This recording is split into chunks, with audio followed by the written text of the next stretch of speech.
আলহামদুলিল্লাহ আমাদের এই পাইপে কাজগুলো শেষ হয়েছে। এটা দেওয়া মানে ঠিয়া দেওয়া হয়েছে আর কি, এদিকে ঠিয়া দেওয়া হয়েছে যে যেন ভাঙ্গা যেন না পড়ে। এই যে এটা কাজ শেষ হয়েছে সব। এই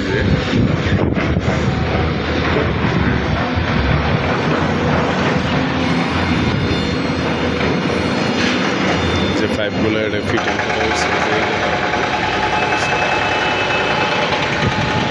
প্রত্যেকটা পাইপ এই জায়গার মধ্যে ফিটিং করা হয়েছে।